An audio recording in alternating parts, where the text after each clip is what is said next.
Olá pessoal, tudo bem? Hoje estamos então encaminhando o nosso sexto vídeo da série tratando sobre espiritualidade e o caso João de Deus. E o tema do nosso vídeo de hoje pretende abordar a questão da autenticidade mediúnica dos fenômenos que lá ocorriam através da mediunidade de João de Deus, ou João Teixeira de Farias, e também falarmos sobre autenticidade no geral, né? Em relação a qualquer fenômeno mediúnico, produzido através de qualquer médium ou sensitivo, não nos atendo especificamente ao caso João, né? Tão somente ao caso João.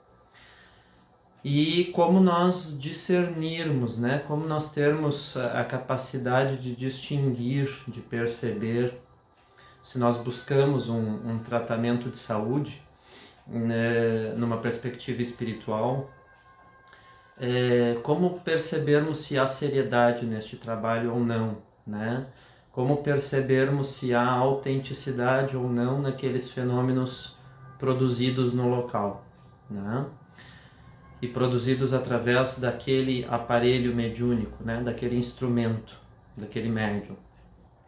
Então, vamos começar falando sobre as principais faculdades que nós visualizamos no decorrer de 20 anos de convívio, né, com o João, as principais faculdades presentes na forma de expressão psíquica dele, né, e aí vamos trabalhar essas faculdades em termos de mediunidade geral, em termos de todas as pessoas sensitivas, todas as pessoas médiums, né?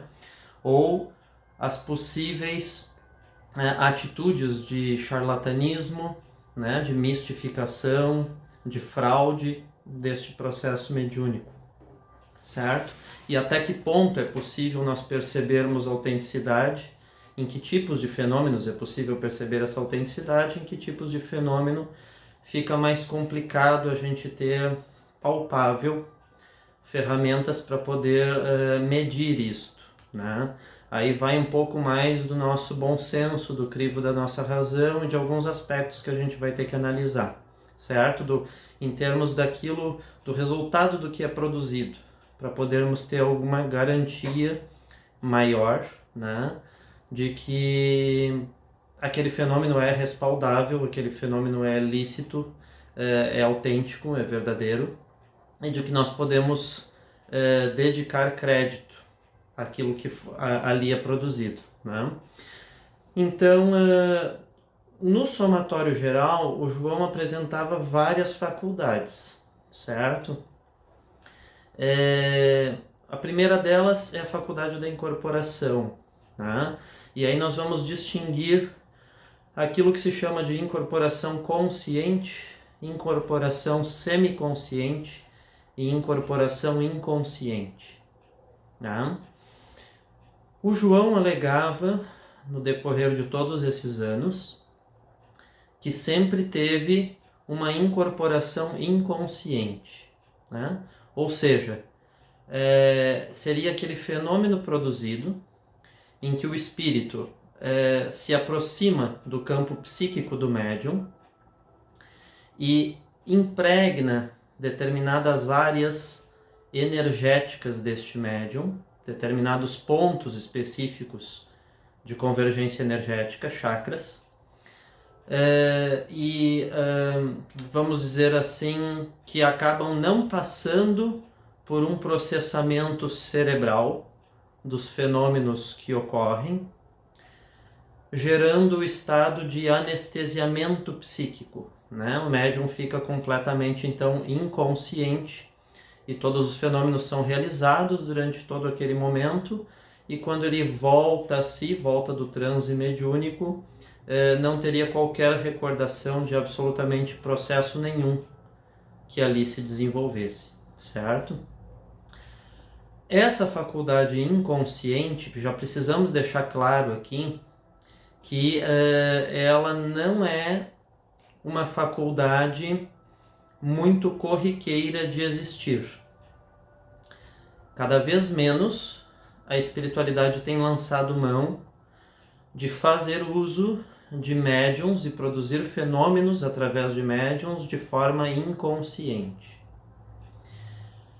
A inconsciência, numa época histórica em que nós tínhamos muito menos acesso à informação e a conhecimento do que o que se tem hoje, era um fenômeno necessário para evitar que médiuns pouco estudados, pouco desenvolvidos, pouco treinados, né, possibilitassem uma interferência da sua vontade, do seu querer sobre o fenômeno.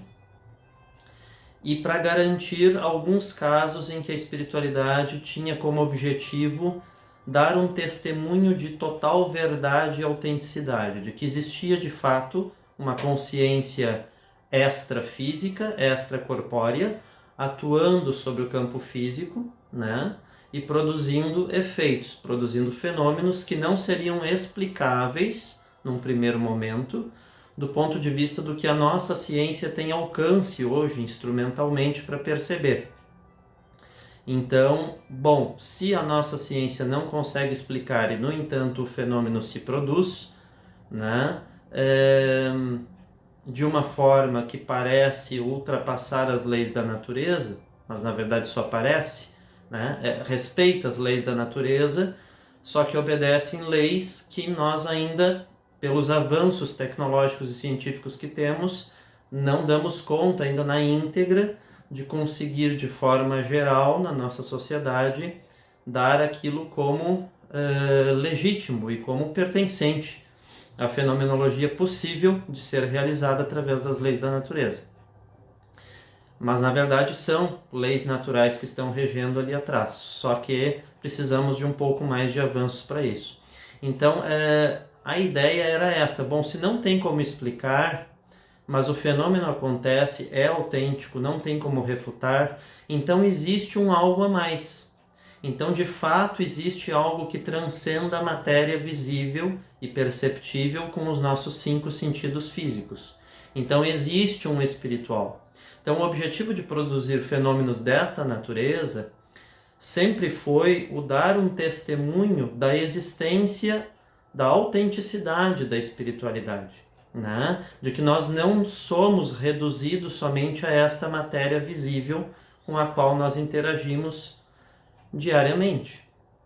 Para isso, né, surgiram esses fenômenos com efeitos físicos e normalmente deixando os médiums inconscientes para que o querer deles, a vontade deles, a personalidade deles não tivesse ascensão sobre o fenômeno ou interferência sobre o fenômeno, né?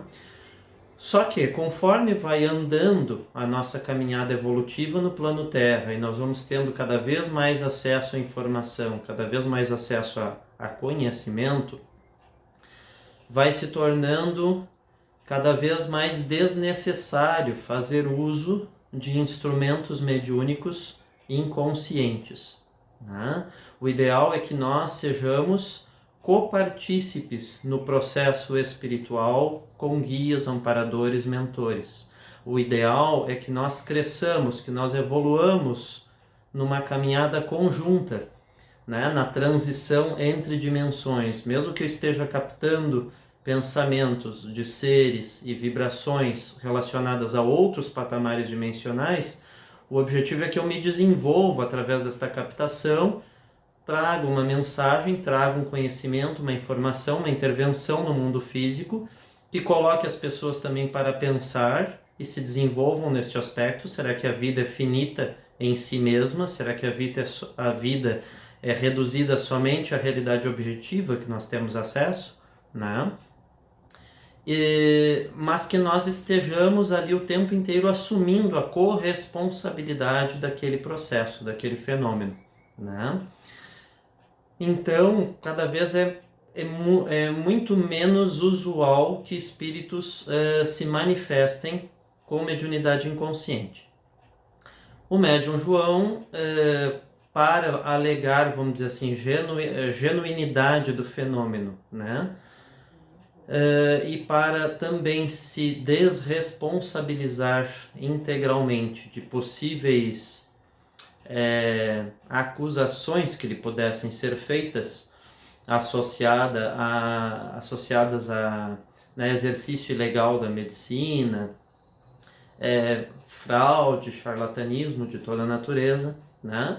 Então sempre alegava que a sua mediunidade era inconsciente, né? A frase dele muito famosa, né? Tipo assim, famosa entre quem frequentava e convivia com o trabalho da casa era: eu sou inconsciente, o que eu faço é dormir na hora da incorporação, né? Então ele entraria no estado de transe, apagaria total, né? Não conseguiria nem conviver direito com sangue, com enxergar sangue. Quando retorna, não tem qualquer consciência do fenômeno. Só que, gente, para que o fenômeno seja autêntico, não precisa o médium ser inconsciente. Ele pode até ser, mas não precisa ser inconsciente. Então aí tinha algumas coisas que ele se submetia para comprovar essa inconsciência, né? Então nós tivemos por 2 vezes no decorrer desses 20 anos, nas vezes em que nós participamos, né? Pode ser que ele tenha se submetido a outras tantas provas em outros momentos, mas às vezes que nós testemunhamos, uma vez em Abadiânia, outra vez aqui no Sul, na casa de Dom Inácio Sul, né? De ele receber a entidade, incorporar a entidade solicitar uma toalha e colocar a toalha, ele mesmo amarra a toalha ao redor dos olhos dele e se venda por completo, né? E pede para que alguém confira para ver se não tem nenhuma forma de ele estar enxergando com os olhos físicos, né? E aí ele realiza operações espirituais, né? Uma delas que a gente testemunhou foi uma cirurgia de olhos. Então imagina ele pegando uma faca de cozinha, simples, né? Com a parte da serra, né? E fazendo uma operação vendado, num senhor sentado à frente dele, nos olhos do senhor, raspando a faca nos olhos do senhor, né? Na córnea ali, né? Bom, se já é delicado fazer uma cirurgia ocular sem uma estrutura mínima, né? Hospitalar, né? Sem processo anestésico nenhum, né? Querer dizer que não se, né? Que na verdade seria possível fazer, não precisa na verdade de anestesia. A gente é que se apavora demais porque o olho é um órgão muito sensível, mas se a pessoa tivesse confiante o suficiente, né? Ela estivesse, né? Confiante o suficiente, ela se submeteria a isso sem sentir maiores dores. Alguém passando um metal, esfregando um metal no teu olho, na tua córnea, eu acho meio estranho, né? É uma região bastante irrigada, uma região extremamente sensível, um mínimo cisco que cai no nosso olho, uma poeira, né? Qualquer coisa, a gente já sente uma ardência muito forte, uma coceira muito forte, dor, né? Imagina alguém, né, com os dedos segurando os teus olhos abertos, te impedindo de piscar, vendado, passando uma faca sobre o teu olho e tu não sentindo dor, né? Tranquilo ali, né? Num estado de paz interna enquanto aquele processo acontece. Então, assim, existiam muitas dessas práticas com o objetivo de dar demonstrações contundentes de que de fato aquele fenômeno era verificável, era constatável como algo real e como não fraudulento. Na frente de todo mundo, pedindo a presença de médicos, pedindo a presença de enfermeiros, pedindo para o médico segurar a lanterna, pedindo para o médico fazer sutura, pedindo para a enfermeira ajudar a estancar algum ponto de sangue, ou fazer uma sutura também, chamando quem quisesse para olhar, né? permitindo ser filmado. Então, isto para falar, para demonstrar que, do ponto de vista mediúnico, de produção de fenômenos mediúnicos, ali eu via autenticidade no fenômeno. Isso não tem a ver com moralidade, isso não tem a ver com mau uso desta mediunidade autêntica, isso não tem a ver com desvios de conduta, de caráter que geraram todas as consequências que a gente já tem testemunhado, que geraram, né? Estamos falando da possibilidade de se realizar fenômenos autênticos mediúnicos, certo? Então, assim, a primeira coisa que tem que ser a olhos vistos, quando é de efeitos físicos neste nível, tem que ser para todos verem, né? Em trabalho de cura, tem que ser um trabalho, né? E ainda mais se envolver cirurgia, se envolver materialização de cortes, etc., tem que ser algo contundente, que não é feito numa salinha dos bastidores, mediante condições muito específicas que poderiam ser armadas, forjadas, né? Então ali não havia esta possibilidade de forjar. Nós testemunhamos, visualizamos inúmeros casos. Eu me submeti à cirurgia, já citado no outro vídeo, também com corte, né? Então os cortes eram reais, eram autênticos, né? Não, o que saía de sangue era sangue mesmo, não era outro produto para fazer de conta que era sangue, tá?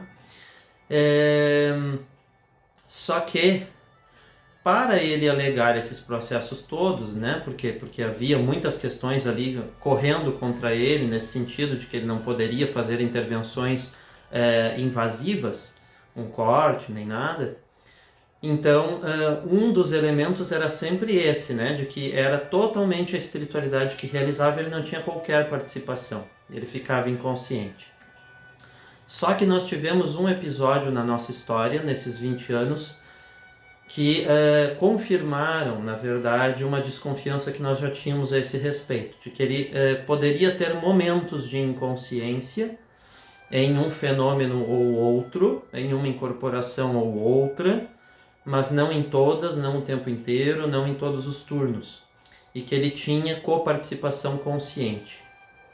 Então, certa vez em Goiás, nós tivemos uma experiência em que nós fomos conversar com ele, né? Eu me dirigi a ele na fila para conversar com ele sobre uma determinada situação que vinha ocorrendo na casa de Dom Inácio e que já era uma situação dessas, vamos dizer assim, estranhas do ponto de vista ético, de condução, de outros trabalhadores da casa fazendo situações, né, provocando situações lá não muito lícitas na forma de conduzirem, e eu fui conversar com ele a este respeito.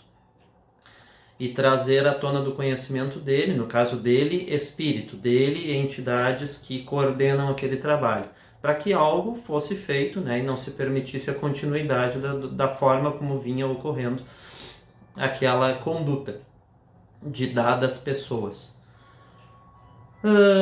Aí me chamou muito a atenção, porque quando eu me agachei para falar com ele sentado na cadeira, na sala dele, ele foi extremamente ríspido, né?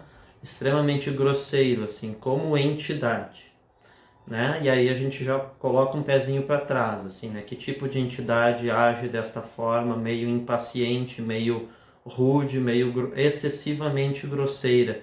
Não é uma coisa de autoridade e firmeza, era uma coisa assim meio de falta de sensibilidade mesmo na forma de conduzir a coisa. E aí, não, isso que você está falando não tem aqui, não está acontecendo aqui, tá. Aí eu reforcei mais uma vez. Tem certeza, né? Pai, irmão, que a gente tratava muitas vezes como pai, o espírito ali trabalhando, né? Ele nos tratava como filhos, né? Filhos da casa.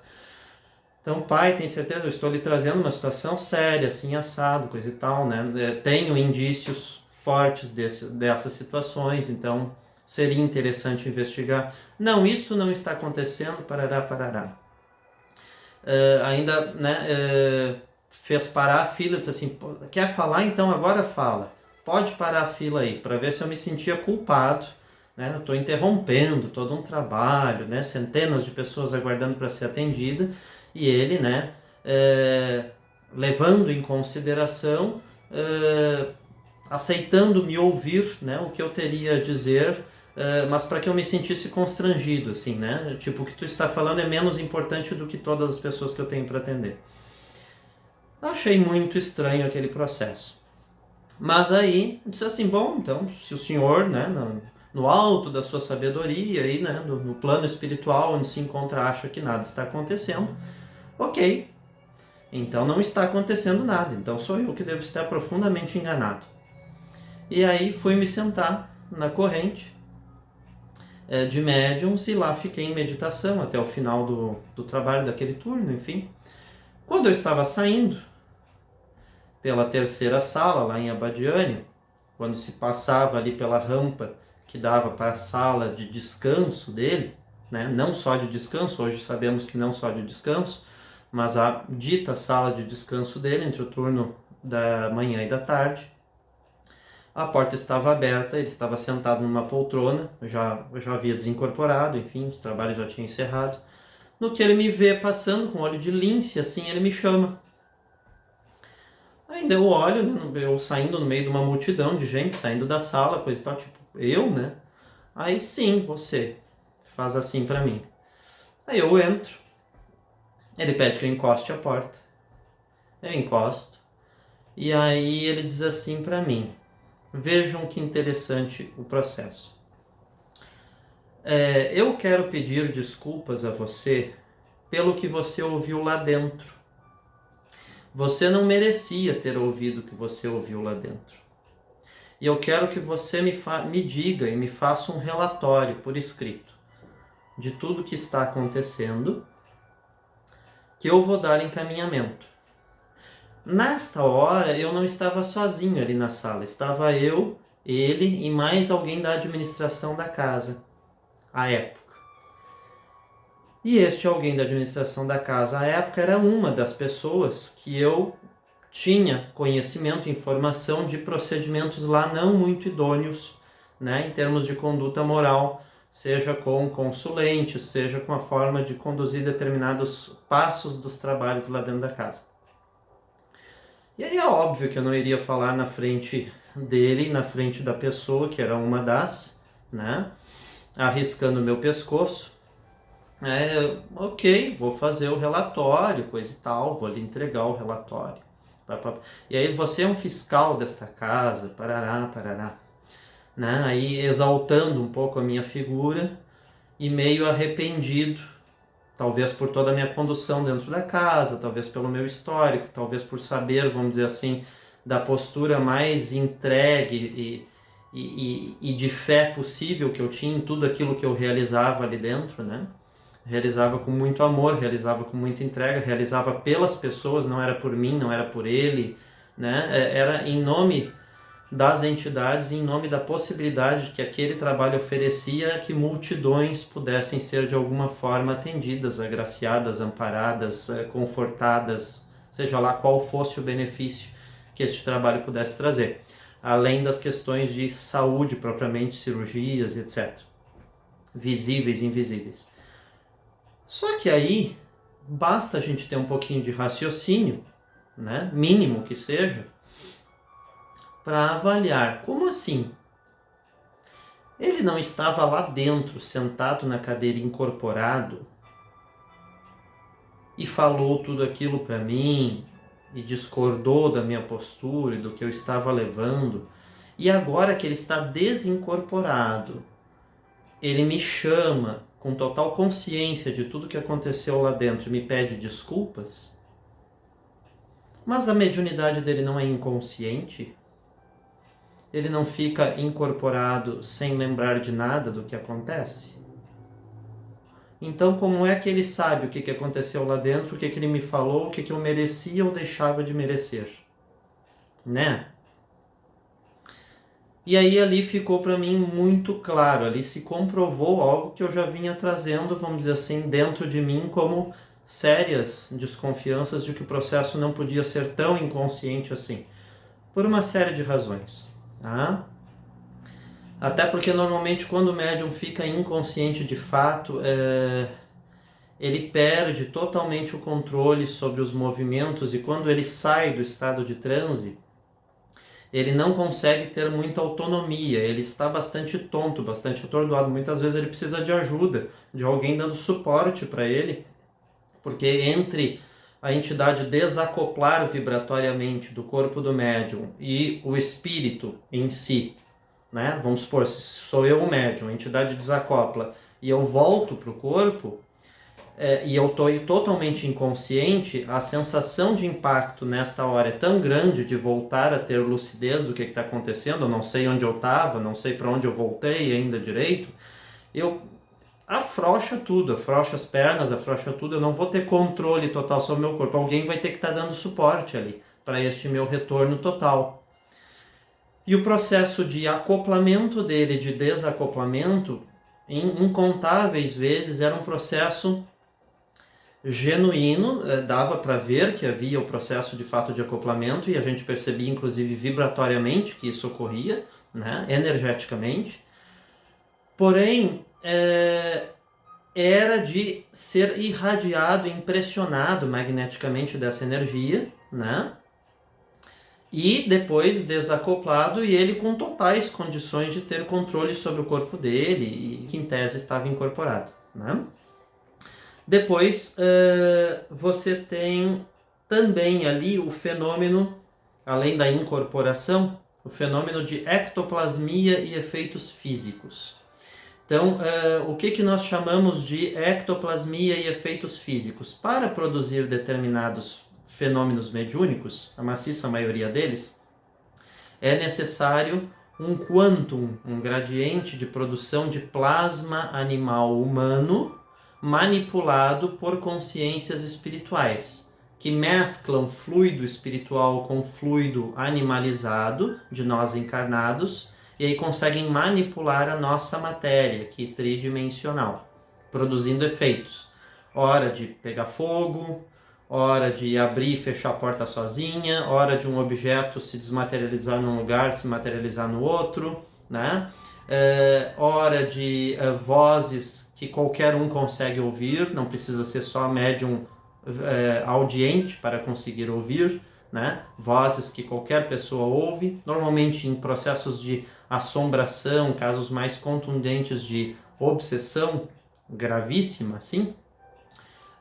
Existem alguns, né, normalmente com pessoas que têm esta energia e produzem no local, né, vivem naquele ambiente, produzem, não sabem que produzem, e esta energia é utilizada para processos de assombração né, e de querer que todos que estão ali sumam dali porque consideram assim, esse território é meu, ninguém mais pisa aqui. A pessoa, né, o espírito ainda está materializado como se fosse o dono daquele local, né, não tem às vezes nem consciência direito de que está desencarnado. Ou tem consciência e faz de propósito porque quer que aquele território seja dele, ele não quer se desapegar daquilo. Então ele provoca efeitos que assustem as pessoas para que elas, né, não ousem colocar os pés ali.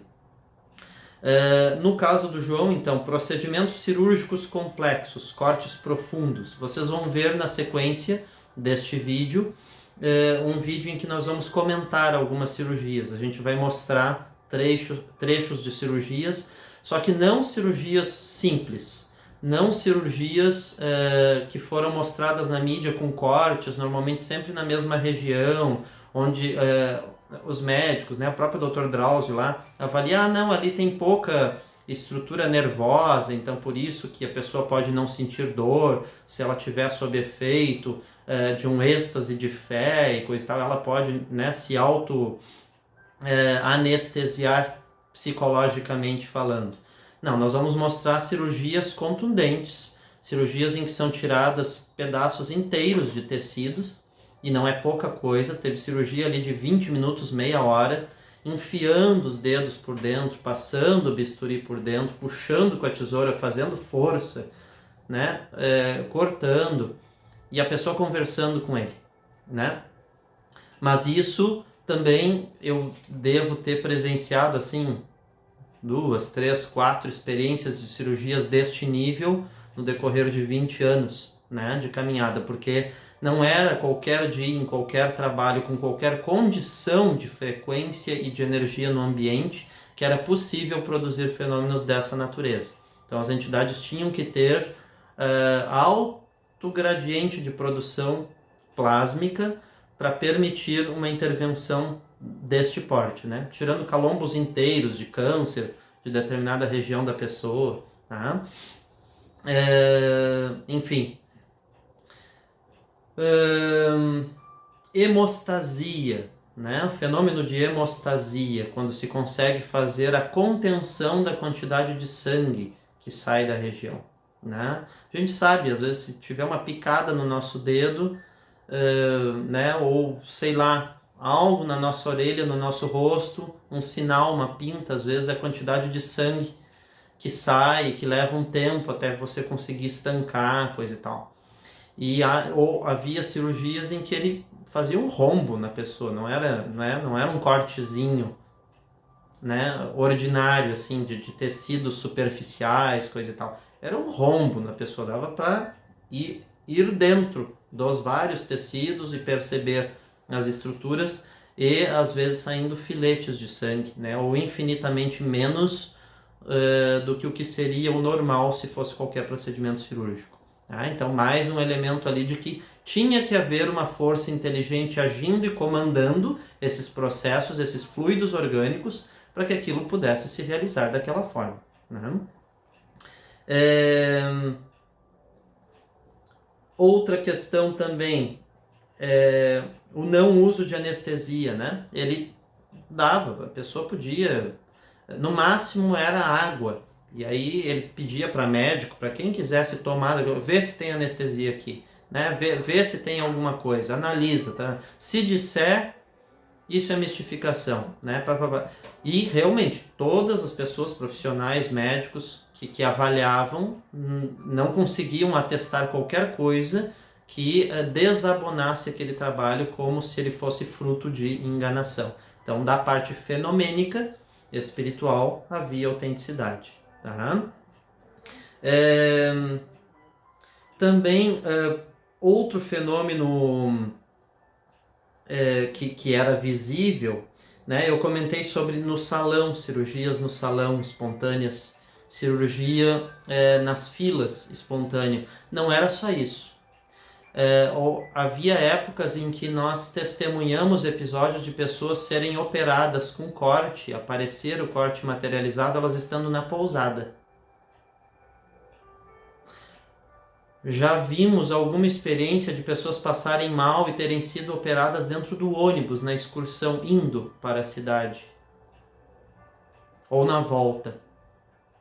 Durante 30 horas de viagem, 30 e tantas horas de viagem, em algum momento, né, entre uma parada e outra, no momento que estava dormindo, sei lá eu, né, em determinadas situações, a pessoa sentir sintomas de um processo cirúrgico e ter marcas no seu corpo demonstrando que houve intervenção espiritual com materialização, certo?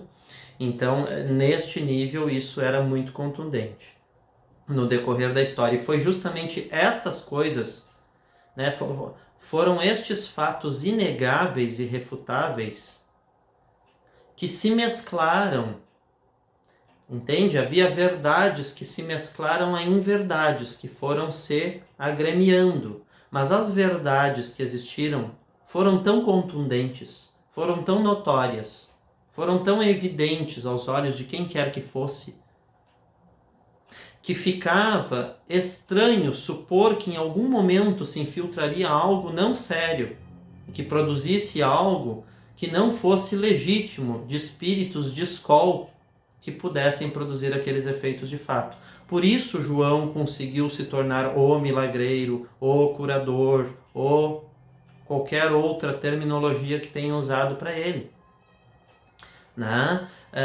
Esta caminhada ela esteve assentada em processos que podem não ter durado o período todo, mas no período em que duraram e nas vezes em que ocorreram, eram tão contundentes e tão notórios que geraram a fama toda.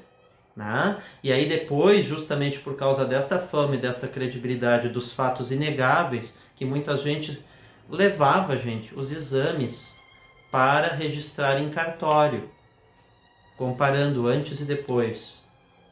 levava os exames que apontavam os cortes internos materializados nos raios-x e que médico não tinha operado, mas estava lá o corte.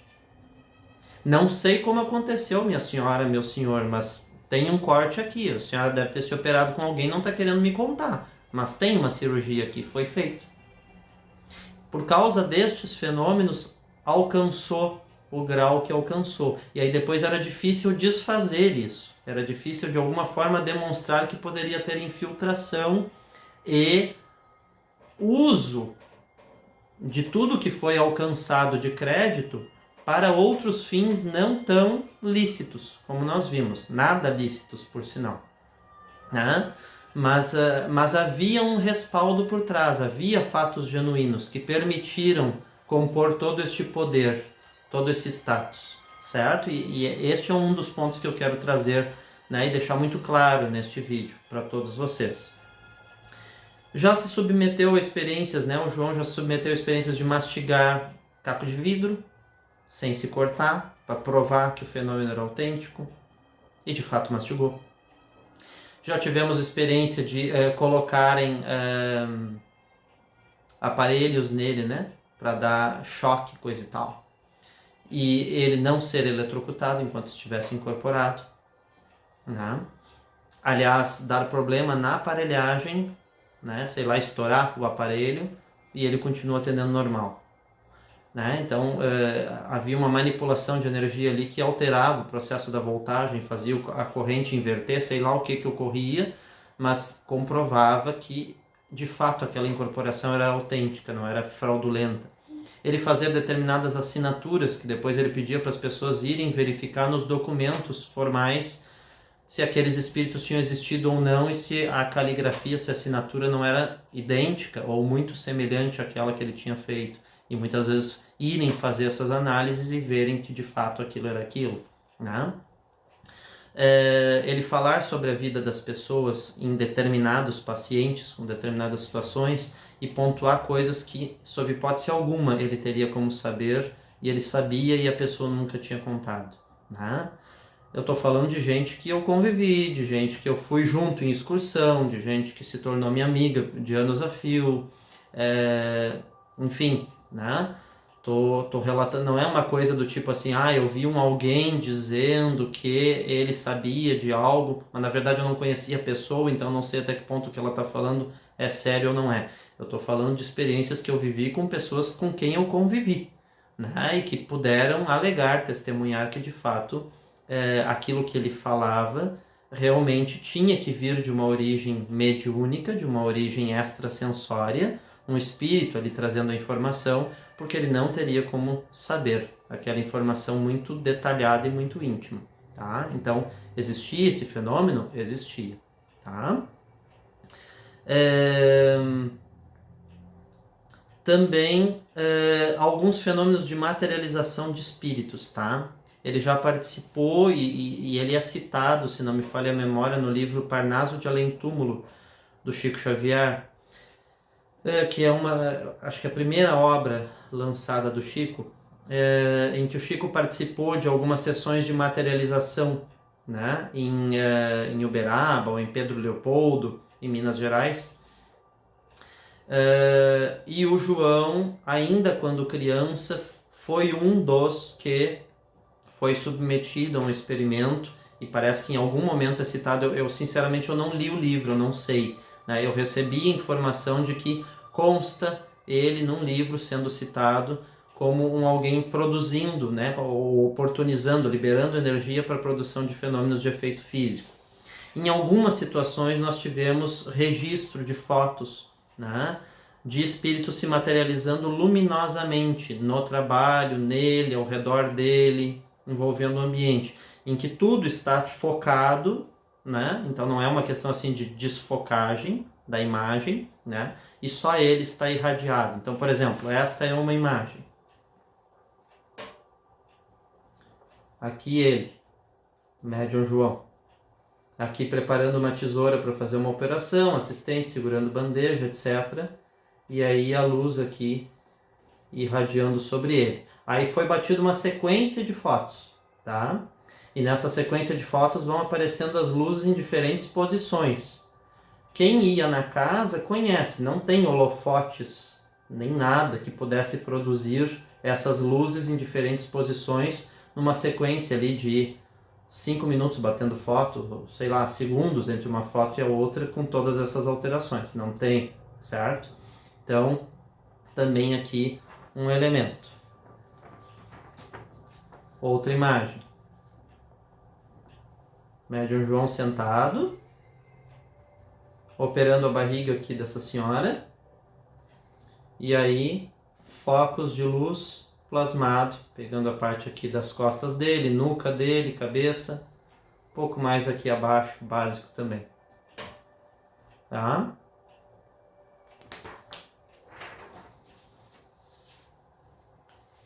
Outra foto.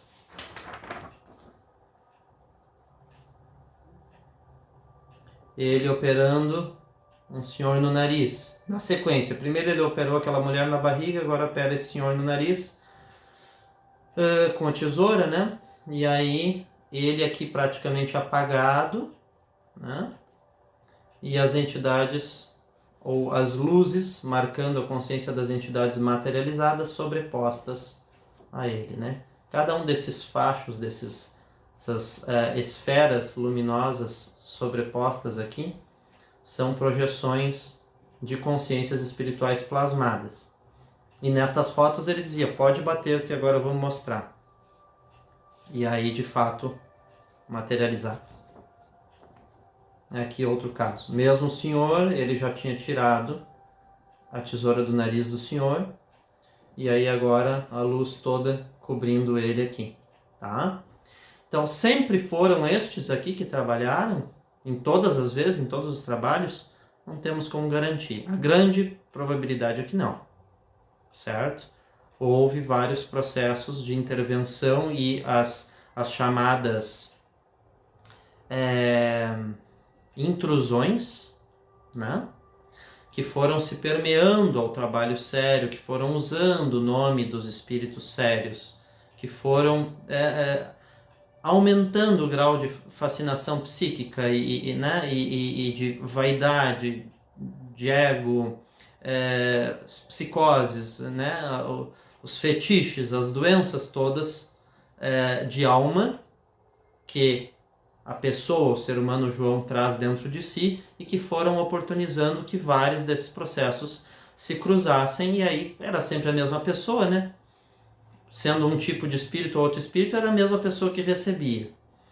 Não tinha vidente ao redor para dizer, tô vendo, é um espírito tipo tal, é um espírito do tipo tal, esse dá para confiar, esse não dá, aqui tem algum problema, tem intrusão. Não tinha, né? Um bando de gente acreditando piamente no que visse ali, né? Sem qualquer possibilidade de análise maior, mais profunda. Então ficava fácil, de uma hora ser um, outra hora ser outro, e daqui a pouco um não conseguir mais vir, só vir o outro, e usar do nome, mas daí, bom, o crédito já está dado, esse ser humano já está consagrado por produzir esses efeitos, então ninguém mais desconfia. E aí o negócio se alastra, né? Então foi muito isso que se visualizou no decorrer deste tempo todo, certo?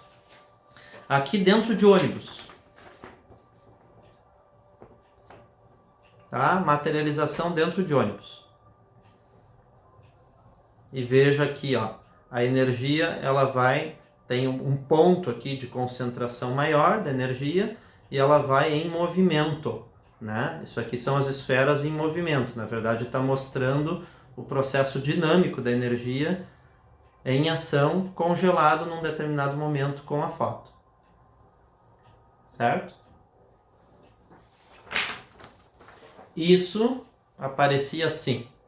A gente cansava de ver. Inúmeros contextos, ambientes, pessoas diferentes, pessoas que não se conheciam, pessoas sérias, pessoas da ciência, pessoas leigas, que acreditavam ou não acreditavam em espiritualidade e os processos se mostrando, tá? De forma contundente. Padre frequentando a casa, né? Daí um pouco também do porquê da fama, porque qualquer religião acabava indo lá, mesmo que fosse no início para tentar desbancar, mas acabava se convencendo de todo o processo do fenômeno e aí ia.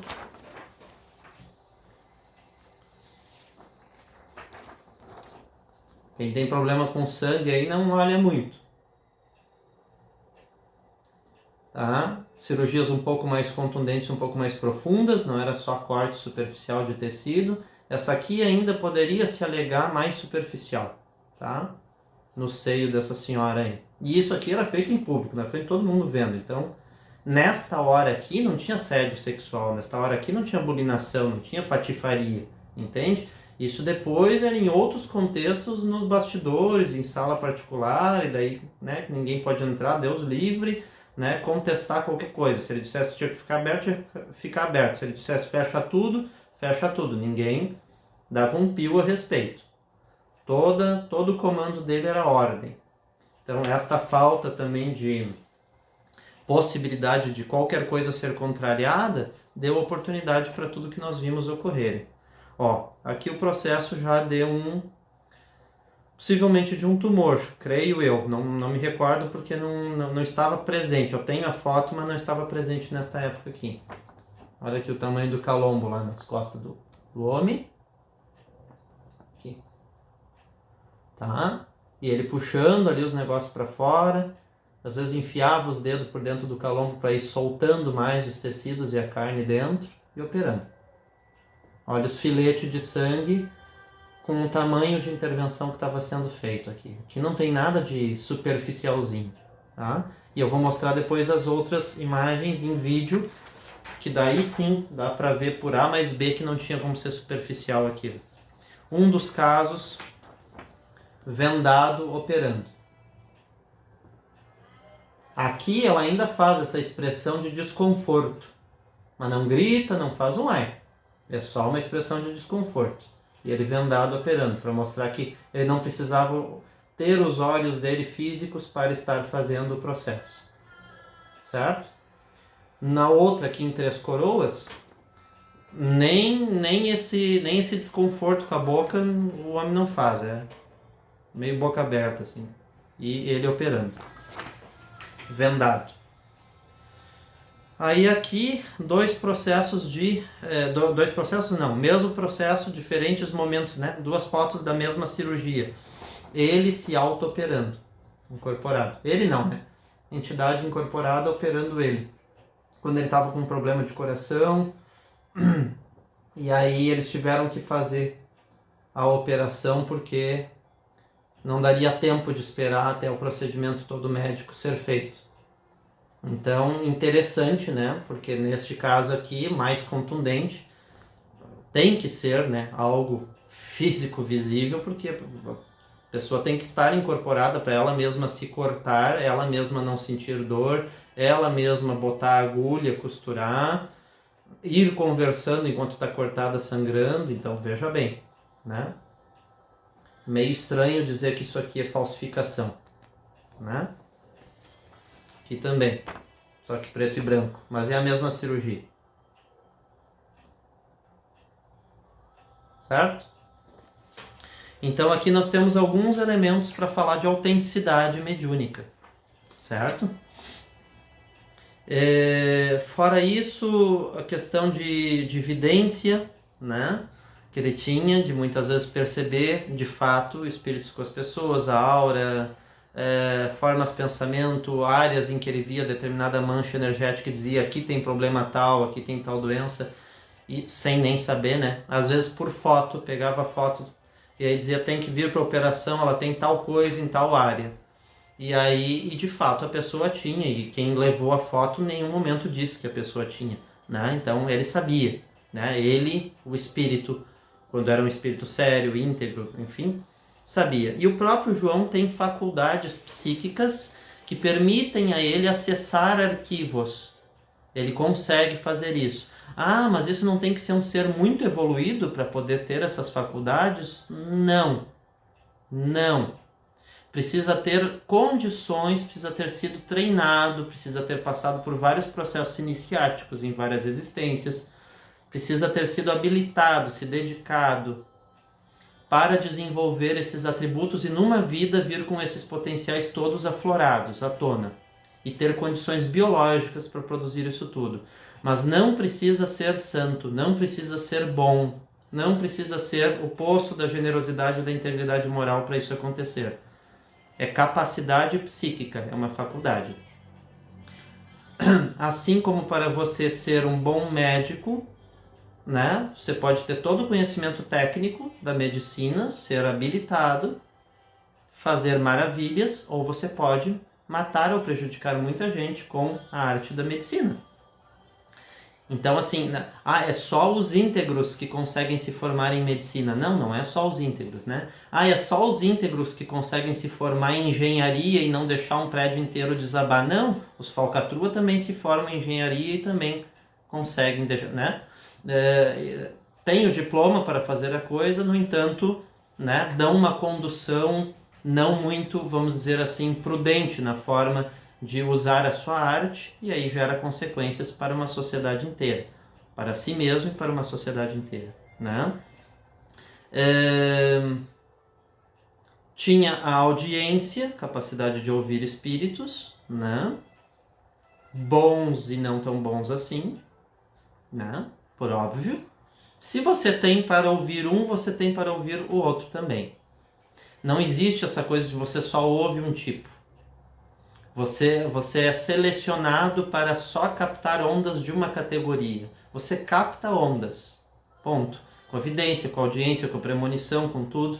E aí é do teu caráter ser ético e usar isso só para o bem o tempo inteiro, ou usar às vezes para tirar alguma vantagem. Ou várias vantagens. Tá? Então, mas o fenômeno é o fenômeno por si mesmo. A capacidade de produzir o fenômeno é a capacidade. Não tem a ver com retidão moral. Certo? O ideal, o sublimado, é o uso com retidão moral. Psicografia, temos notadamente 2 episódios na história dele, pelo menos publicados, né? Uma em 6 e a outra em 7 de maio de 1982, em que ele teria escrito, né? Assinadas como sendo do patrono espiritual da casa, Inácio de Loyola. Tá? Mas tivemos pouquíssimos episódios em que ele psicografaria alguma coisa, né? Seria essa mediunidade de canalizar através da escrita, que era o que o Chico mais fazia, né? Premonição, né? Ver antecipadamente vários episódios possíveis de acontecer, ou numa sociedade, num grupo, numa família, para uma pessoa. Isso ele deu inúmeras provas várias vezes, na intimidade e no público, tá? Psicometria que é a faculdade de você tocar num objeto, né? Tocar numa peça de roupa, tocar numa foto, e você conseguir perceber magneticamente aquela foto de uma determinada cena ou pessoa na cena, ou a roupa impregnada de eletromagnetismo da pessoa. Esse eletromagnetismo e essa foto registram, congelam momentos energéticos com aquela pessoa, com aquela identidade espiritual que fez uso daquela roupa, ou que, né, fotografou um determinado momento da sua vida. E esta vibração deste momento, desta pessoa, tanto quanto da peça de roupa, permite passar mais informações do que só uma peça de roupa ou uma foto de um momento, para quem tem a capacidade de acessar os chamados arquivos akáshicos, né? Vamos dizer assim, a memória onde tudo já existe. Então tudo que nós fazemos, pensamos, dizemos, sentimos, fica impregnado nos ambientes que nós frequentamos, né? Fica impregnado nas roupas que nós usamos, nos objetos que nós tocamos. Então é como se aquele objeto, aquela roupa, aquele cenário tivesse uma memória imantada de vários sentimentos, pensamentos e coisas da nossa persona. Então é possível, a distância é possível, não quer dizer que qualquer um faça, consiga, claro que não.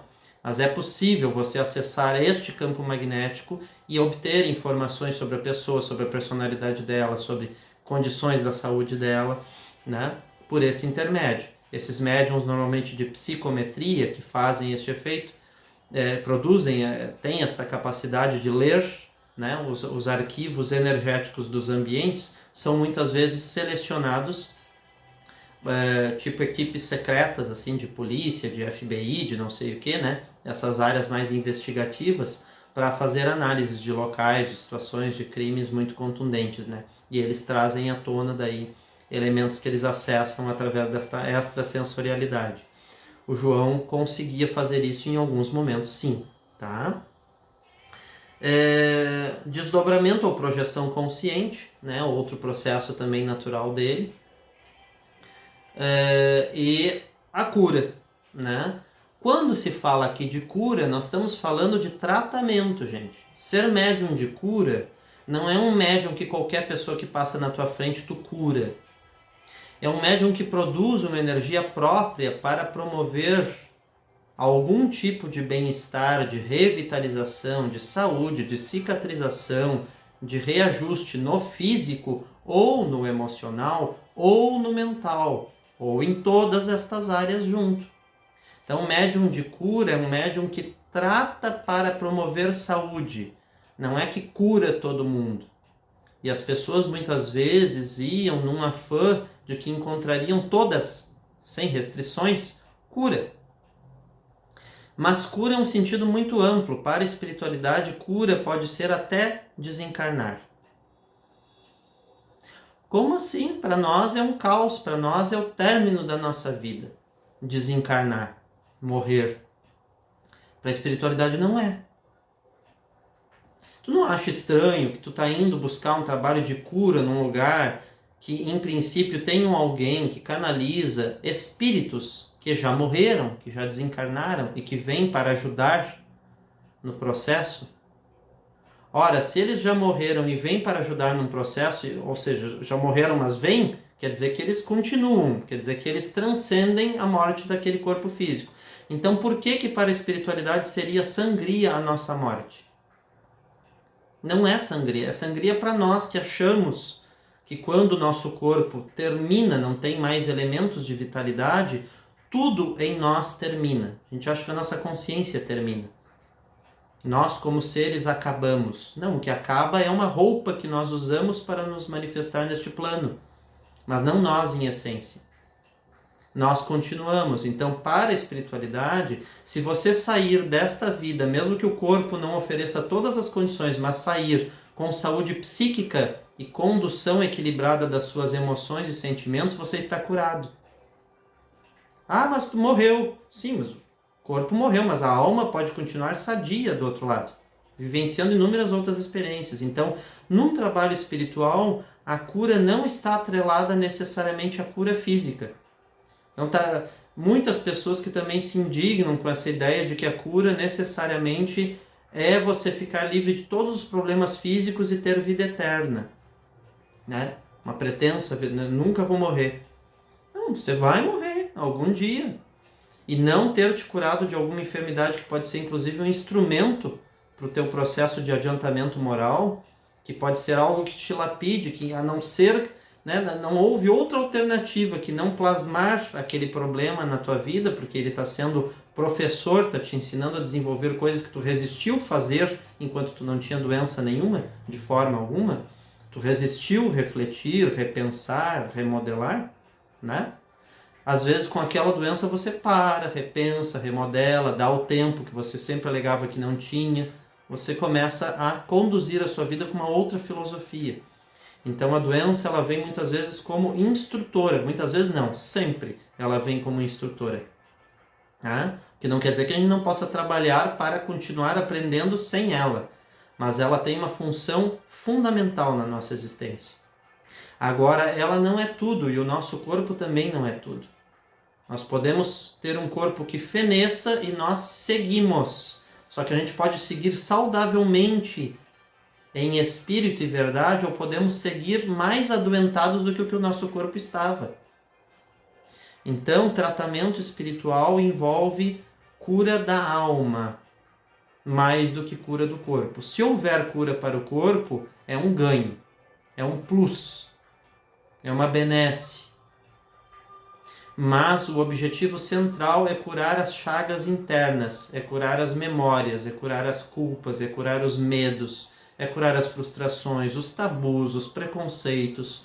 Cura espiritual é você curar o seu psiquismo na integralidade. Isto é cura espiritual.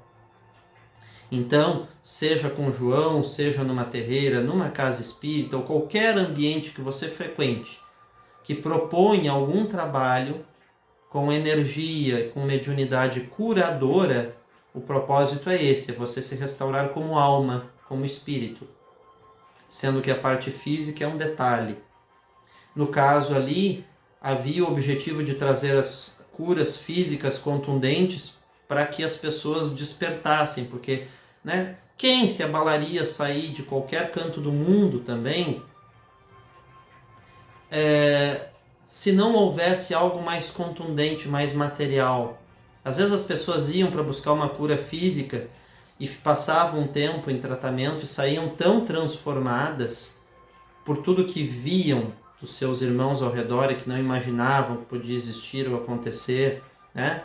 Elas saíam tanto do seu umbigocentrismo para ter uma visão mais altruística da realidade da vida, que aquilo elas esqueciam que a real razão inicial, original, era querer uma cura física. Isso se tornava secundário na vida delas, né? Então, este é o propósito. E ali era para ser um polo que não tivesse se desviado, né, do roteiro, era para ser um polo por muito tempo ainda, atraindo seres humanos para transformações de consciência, mais do que só conquistarem curas físicas. Tanto é que aqueles que conseguiram curas físicas e não se transformaram consciencialmente de alguma forma, em algum momento voltou. Então, quando volta uma doença, não necessariamente sempre é porque o trabalho não é idôneo do ponto de vista espiritual da história. Não necessariamente. Pode ter isso também, né? Você fazer de propósito, dizer que está curado quando a pessoa não está, porque o objetivo é só enganar. Mas pode ser que esta não cura ou o retorno da enfermidade seja fruto de um trabalho não realizado por você, na íntegra, como precisaria ser feito. Você deposita todo o poder de transformação no outro e, para todo efeito, você se exime da responsabilidade de fazer a sua autotransformação. Então, eu só quero que alguém tire este problema de mim. Ponto final. Não analisa por que o problema apareceu, não analisa o que o problema traz de desafios e de propostas de ensinamento, não reavalia o seu fazer, né? E só quer que alguém arranque de você o problema. Então, isto é uma forma profundamente imatura, inconsequente de buscar tratamento espiritual. Quem busca esse tipo de tratamento espiritual deveria buscar qualquer outra coisa, menos tratamento espiritual. Não é isso que você vai encontrar em nenhum trabalho que seja sério. Se for um trabalho não idôneo, pior ainda. Vai agravar mais os seus problemas e você não vai se transformar. E se for um trabalho sério, vai exigir de você transformação para que haja também a possibilidade disso se estender a uma recuperação total do seu corpo físico. Certo, queridos? Então, um pouquinho do que nós queríamos falar, atestando aí a questão da autenticidade mediúnica, né? Especificamente neste caso, João de Deus, né? Mas avaliem sempre, gente, avaliem o resultado das obras, tem que demonstrar. E tem que demonstrar constantemente. Porque com o passar do tempo, pode ser que inicie sério e depois a coisa vai degringolando. Então você tem que ir avaliando, não é assim, porque lá já foi 1, já foi 2, já foram 10, todos foram sérios, então sempre vai ser sério. Então eu vou de cabeça e não analiso nada. Não faça isso nunca. Avalie o tempo inteiro. Né? Se é psicografia, depende. Se é uma psicografia que você quer de um parente seu, você tem que ter muito cuidado. Se o médium realmente consegue captar a onda mental de espíritos, se o médium consegue ter alteração na sua grafia, que aproxime da grafia do espírito comunicante que está ali escrevendo, né? Se o médium consegue dar detalhes sobre a vida da pessoa, sem ter qualquer conhecimento do que aconteceu, como que ela morreu, como que ela vivia, que valores ela tinha, para você ter algum testemunho de que aquilo ali é concreto, é sério, de fato ocorre. Eu presenciei, claro, tem o Chico Xavier que é au concours nessa área, né? Mas não presenciei as sessões com ele de cartas consoladoras, mas presenciei já em várias vezes indo para Goiás. No nosso retorno a gente passava em Uberaba, no Carlos Bacelli, em algumas excursões de ônibus. E o Carlos Bacelli é um médium que trabalhou já na equipe do Chico e que faz esse trabalho de cartas consoladoras com os espíritos. Do que eu visualizei ali, todas as vezes que eu fui, é idôneo, é íntegro o trabalho, é autêntico, né? Dá para ver por A mais B. O negócio também é aberto, é público, só dá o nome da pessoa que tu quer receber, não dá nenhuma outra informação ou detalhe. Aí ele dava todos os detalhes na escrita, lia, gravava uma fita, entregava a parte escrita mais a fita junto, né? Na época, fita cassete, né? Com a gravação da leitura. Então, os trabalhos, quando são idôneos, eles são abertos, né? Primeiro ponto, ele não pode ter muito esconde-esconde, tá?